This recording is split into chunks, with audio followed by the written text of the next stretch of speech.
didn't believe it when my older brother claimed he had won the lottery.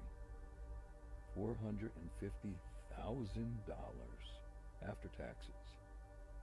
We grew up in a fairly poor family. There are 5 of us. My parents, a couple that should have never gotten married to begin with, my older brother Frankie, my sister Cam, and then me, the baby of the family. Although our parents did their best to keep us with a roof over our heads and food in our bellies, our childhood was a bit of a struggle, emotionally and financially, but we always managed to scrape by. Point being, to us, that was a lot of money, life-changing. And my brother was no Scrooge either, making sure to spread his winnings around a bit. He was already making plenty of money as the chief of police in our small New Jersey town. So he made it a point to spoil my sister and I with his winnings. I remember when he handed me the keys to my new truck just 3 months ago. I had insisted that it was too much, that I couldn't possibly take it. He only laughed and shoved the keys into my hand. Just make sure you get rid of that hunk of junk you're driving now, he told me. That thing's not safe. Hell, not only did he also shell out for a new car for our sister, but he even paid for her wedding to our new brother-in-law, Kyle. But the one thing my brother bought himself with his lotto winnings was this small cabin deep in the Pine Barrens. As somewhat of a novice camper myself, I couldn't wait to get the call to pack up and spend the weekend. And 2 weeks ago, that call finally came. Me and my longtime girlfriend Amelia took off from work that Friday, along with Cam and Kyle. We met up with them at a nearby convenience store so they could follow us up to the cabin where we would be spending the next long weekend. Frankie had warned us that we couldn't exactly find this cabin via GPS, and since I was better with directions, it just seemed easier. His instructions took us down this long dirt road for about a good 20 minutes. The trees crowded the roads as if they were being used as some kind of barrier to keep people out of the woods. This has to be the scariest place at night, Amelia whispered. Yeah. I agreed. Probably best if we don't wander too far from the cabin. And almost as if it were queued up, the road opened to a large clearing that revealed the cabin. Though looking at its size, however, it seemed like more of a lodge. Judging from the deck above the porch, it was safe to say that it was 2 stories. It had this beautiful, large wraparound porch and big, beautiful windows. Nearby, there was a large deck that led out to what appeared to be a private lake. We pulled up next to Frankie's Jeep and just sat there and admired the cabin for a second. Man, he must have really splurged on this, Kyle commented. I rolled my eyes, recalling a distasteful indication from Kyle a few weeks ago that our brother should have bought him and Cam a house with his money instead of buying a place in the middle of the woods. It's amazing, Cam commented as she grabbed her bags from the back seat.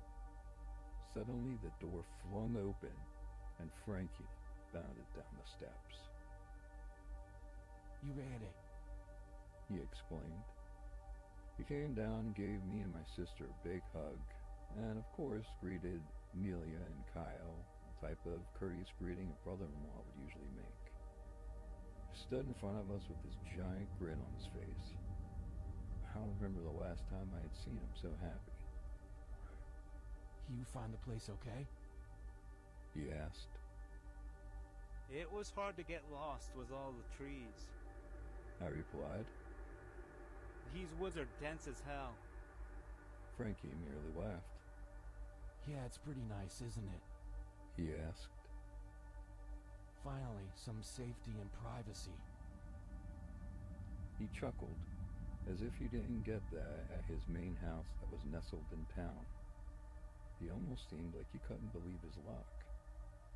Well, come on in and I'll give you the tour. He waved us inside, and we all bound up the steps and into the large living room of the lodge.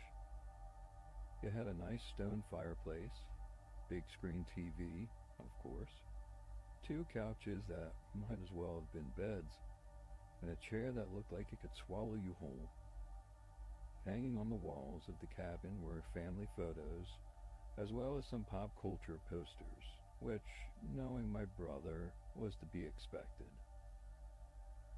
There were also 2 bookshelves filled with old paperbacks and graphic novels, and an extra large DVD case filled top to bottom with all the hits. Frankie insisted on physical media just in case he wanted to watch something that wasn't on streaming. And admittedly, it's definitely satisfied a craving or 2. Let me show you to your rooms. Frankie gestured us on past an immaculate kitchen and down a large hallway. At the end of the hallway was a staircase, but just before it were 2 closed doors.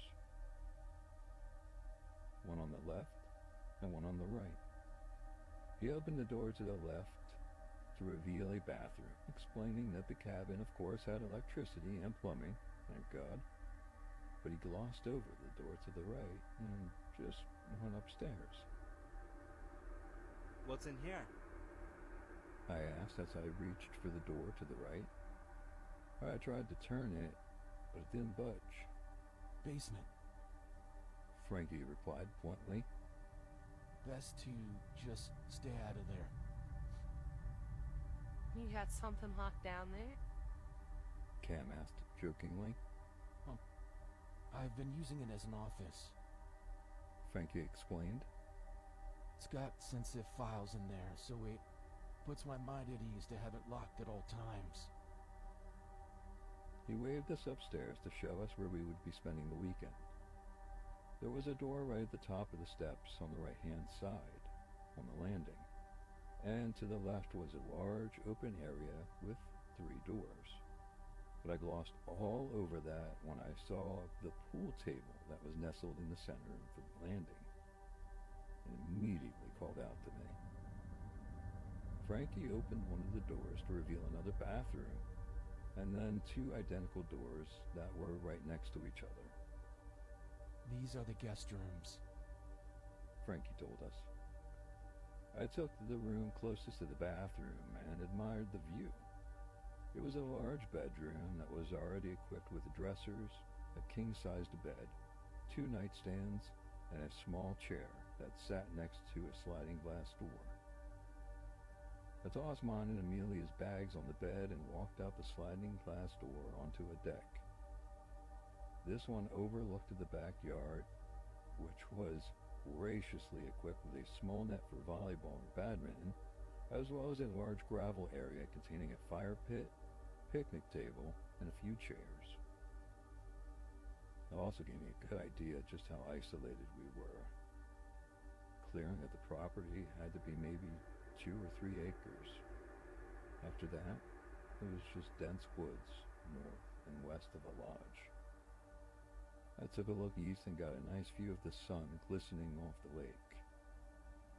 I snuck across the deck, which was shared with the other guest room, and it was identical to mine. I shrugged and came back inside, where Amelia was putting all her stuff in the wardrobe. Want some help? I asked. Do I want you to just shove everything in one drawer?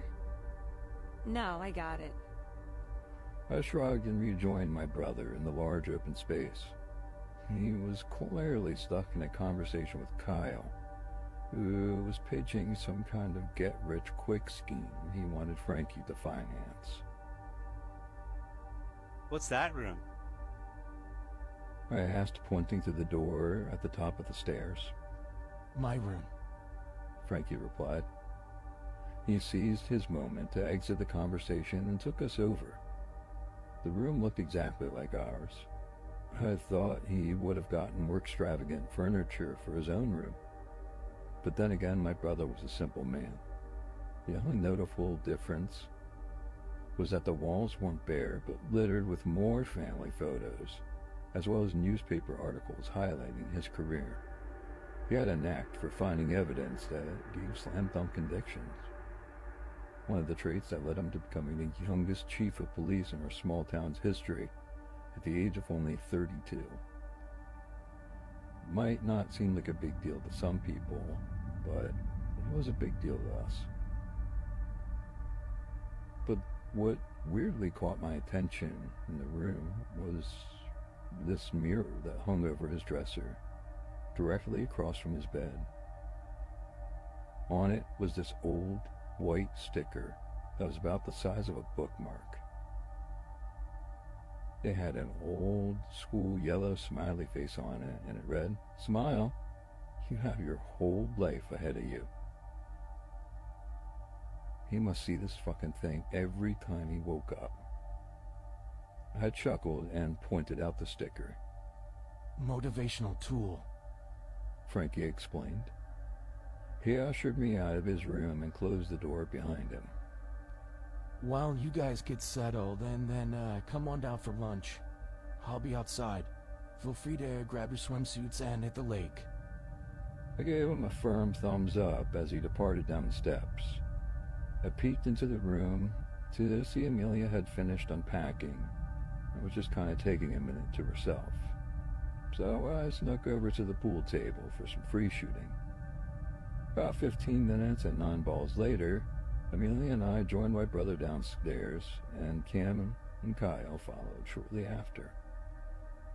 We met Frankie outside where he was grilling up some burgers and hot dogs. Looked like he had just come out of the lake. The water's not too cold, is it? Cam asked. Well, you find out. I asked. I raced past her and dove into the clear blue lake. It was surprisingly warm, but figured it was just heated up by the sun.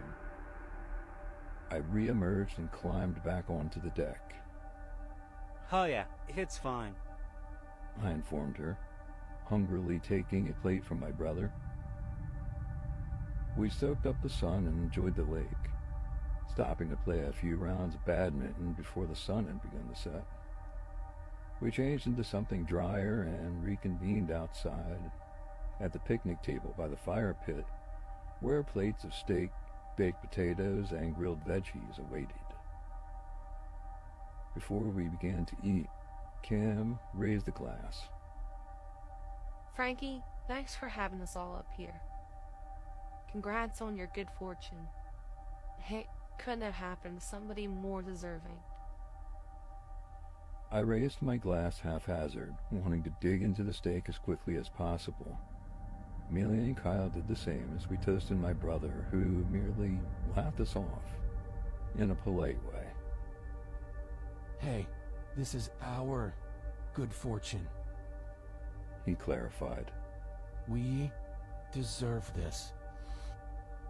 We finally began to dig in and eat. Thankfully, the lodge had these large outdoor lights that managed to illuminate everything up to the border of the woods, so having dinner outside wasn't as creepy as it might have sounded. We sat around the picnic table and laughed for hours, but I could tell Amelia was still a bit creeped out by the woods. Doesn't it get lonely up here? She asked Frankie. He merely shook his head. I never feel alone up here. He said in a creepy voice, before breaking into a laugh there. The reaction from Amelia, I get to laugh at him, Cam and I as well. We stayed up for a few more hours, and by 1 a.m., Cam and Kyle, as well as Amelia, had all gone to bed. I sat around and talked with Frankie for a bit longer, enjoying the fire pit and the dark allure of the woods. He got up, but I wasn't exactly ready to go to bed. Say, did you bring your Xbox up here? I asked. I mean, we could play something for a bit. Frankie sighed and put out the fire in the pit.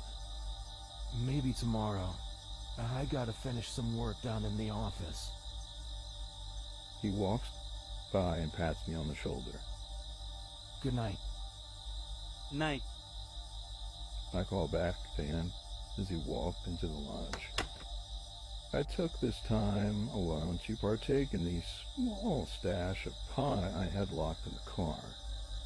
Though it's not technically illegal, I know my brother hates the smell, and I just wanted to respect his property by not smoking up in the house, or in his proximity.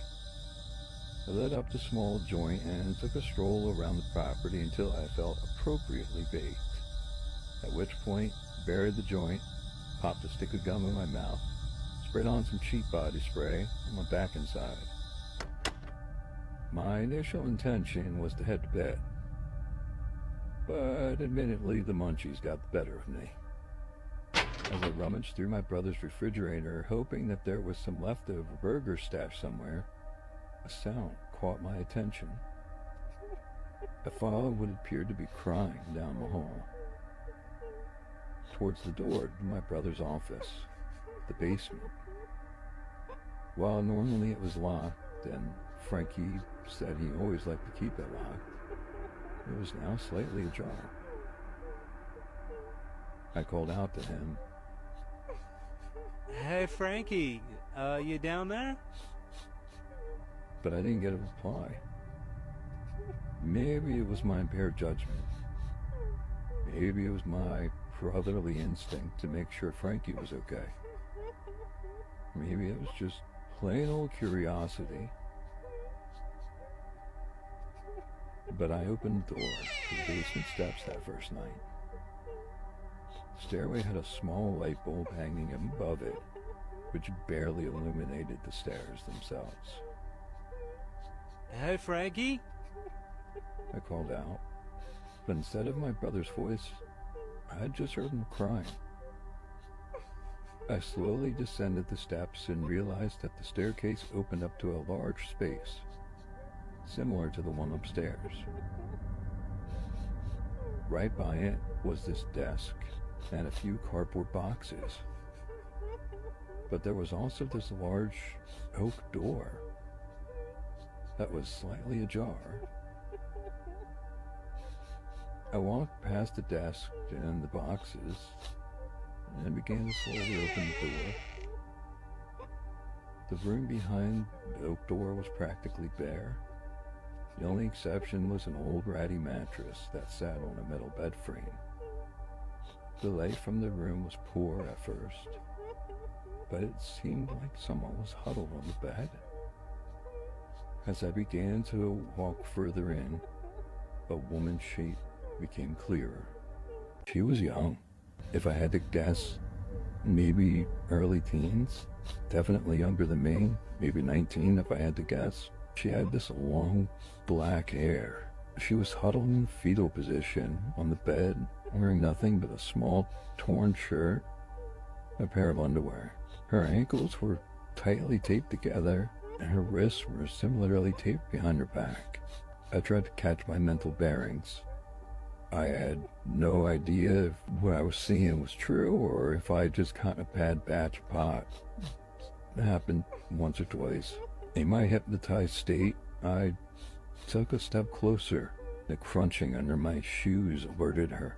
She immediately shot up, and I can still remember the look of fear on her face. Her bright blue eyes were red and slightly puffy. Tape had been tightly wrapped around her mouth. It was so tight that it became an imprint into her skin. I remember the look of fear changing when she saw me in the light.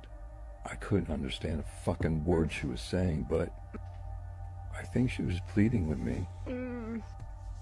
But I couldn't understand her, and I looked long and hard at her, almost like I was trying to read her lips, which is crazy, but I noticed how dirty she looked.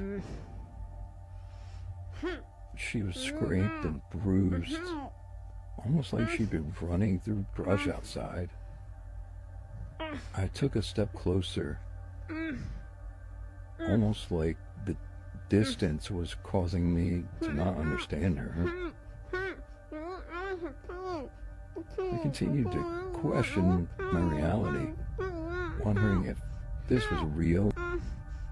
That wasn't until my brother's voice snapped me back to reality. Jacob. I felt his hand grab my shoulders and yank me back through the oak door. Frankie then quickly closed and locked it as I stumbled backwards into the open space.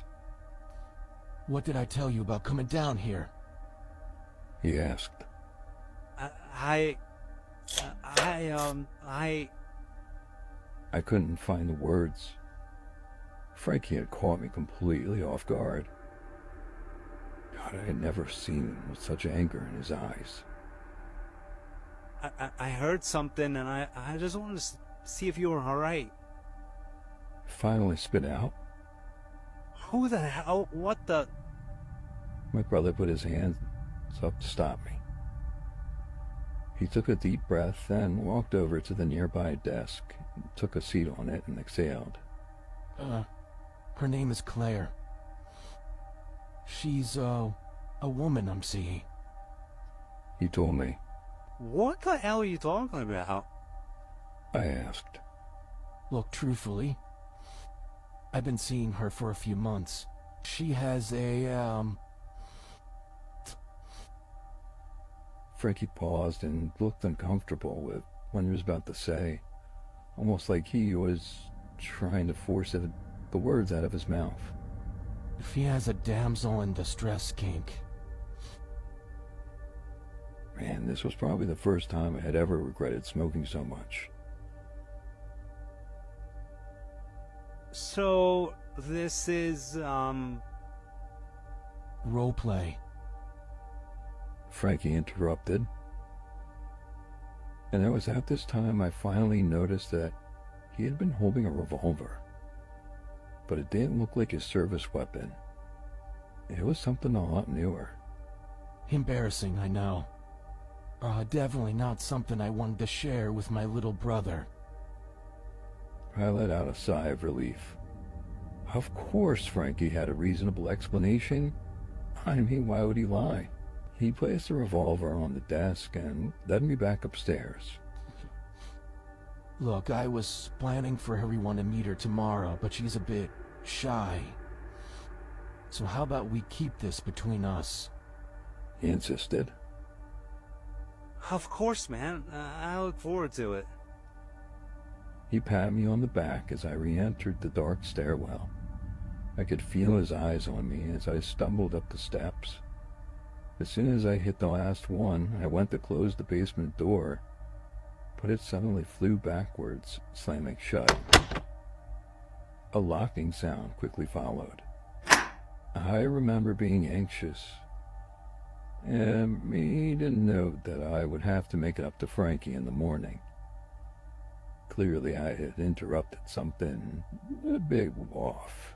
I climbed the steps, crawled into bed with Amelia, and passed out.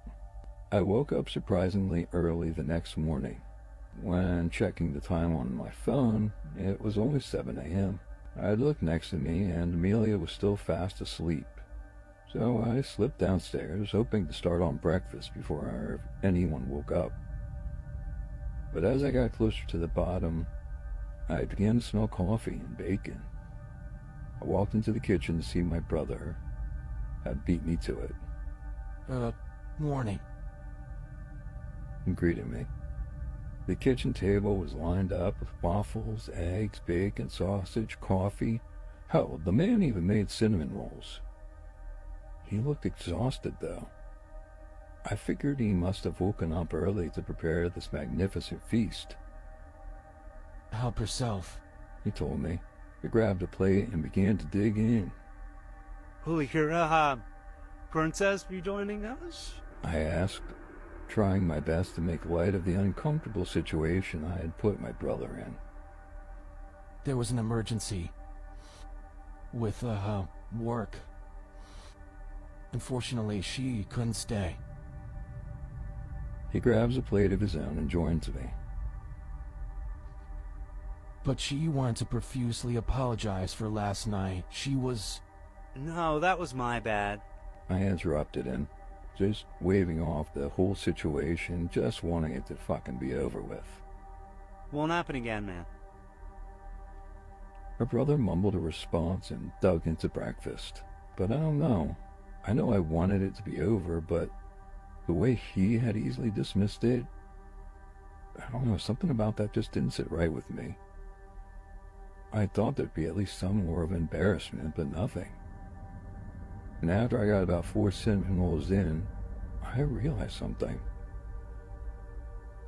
Frankie's car was the only other one here, aside from mine and Cam's. So how did this Claire end up leaving? We spent the day outside again. More lakeside fun and barbecue food. I did my best to enjoy myself, but I couldn't shake this off feeling I had ever since my encounter with Frankie at breakfast. I began to get more paranoid once I saw the shed. I had gone in there to grab some fire starters, and I had noticed the shovel. Wouldn't normally be out of place in the shed, but it looks like it had just been used recently. But I know for a fact all the tools here were brand new. And Frankie wasn't the one who had dug out that pit, so what was he digging? Frankie decided to turn in early that night, and I made the decision that I had to get a better, sober look in that basement. I waited for everyone to fall asleep before sneaking down the steps of the lodge, used the chirping of the crickets as a safety blanket of sorts to assure me I wasn't alone. I made it to the basement door and tried it, hoping it would be unlocked, but of course no luck. Thankfully, Frankie's keys hung on the hook by the door.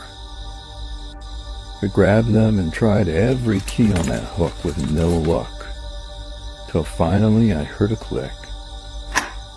I slipped into the basement, carrying the keys with me as I slowly descended the stairs. I took a look at the desk that was right at the bottom of the stairs and noticed that there was nothing on it but an old box. I took a quick look inside to find various items inside individual Ziploc bags. I pulled out one bag that contained an old metal ring, shaped like a scone, looked cheap and gaudy, something you'd get at a farmer's market. Written on it in Sharpie was a name, Marcus Jackson. Seemed familiar to me. Took me a minute, but I remember where I heard it before. Marcus Jackson was a tattoo artist who set up close to town. One day they found him murdered in the back lot of a local deli. Frankie had been the one to find his bloody wallet in Marcus's girlfriend's car. Even though she swore up and down that she was innocent, the evidence was too much to deny. She was sentenced to life in prison. I began looking through the box. All of them contained an item from a case that Frankie had solved. The next bag I pulled out contained a lipstick tube belonging to Maria Williams. Came up with this guy named Josh, who was the town's drunk. I mean, he swore up and down he didn't do it, but he couldn't account for his whereabouts due to his blackouts. Not to mention that they found a discarded bra in his trailer. Well, Frankie had found the discarded bra in his trailer. I mean, every bag contained something from one of those cases. I backed away and collided with that oak door. Gripped the handle tight, building up my nerve to go back inside. I ripped the door open and examined the room with fresh eyes. And the first thing I noticed was a folding table off to my left. I didn't notice it the first time. I crept up onto the table to find more fucking Ziploc bags, but there was more of them here than in the box on his desk. Had to be about 20 of them. Each one contained the driver's license of a young woman and a pair of underwear. I looked through each driver's license and I recognized that each one of them lived a town away, or at least in fairly close proximity to our small town. Hell, Maria Williams, his name, was in one of these bags, her license. But there was one pair that had been left out of the bag, and it looked strangely familiar. I walked over to the end of the table to find this particular pair of underwear, accompanied by the license of one Claire Thompson. Photo on the license looked like the girl I had saw last night. I turned to look at that ratty bed, and for the first time I saw how old and worn out it was. There were cuffs dangling from the old metal bars of the bed frame. A collar was laid out on the bed attached to a chain, which I followed to some metal plate that had been mounted on the wall. One spot of the frame even looked altered. Seemed like there was a metal clip welded onto the frame that almost matched the collar. I looked up and was briefly startled by my own reflection. I don't know how I missed this mirror before, but yeah, in front of the bed was a standing mirror, and plastered on that mirror was a sticker. It was that same old white sticker that was plastered on the mirror in my brother's room. The same one with the smiley face that read, "Smile. You have your whole life ahead of you."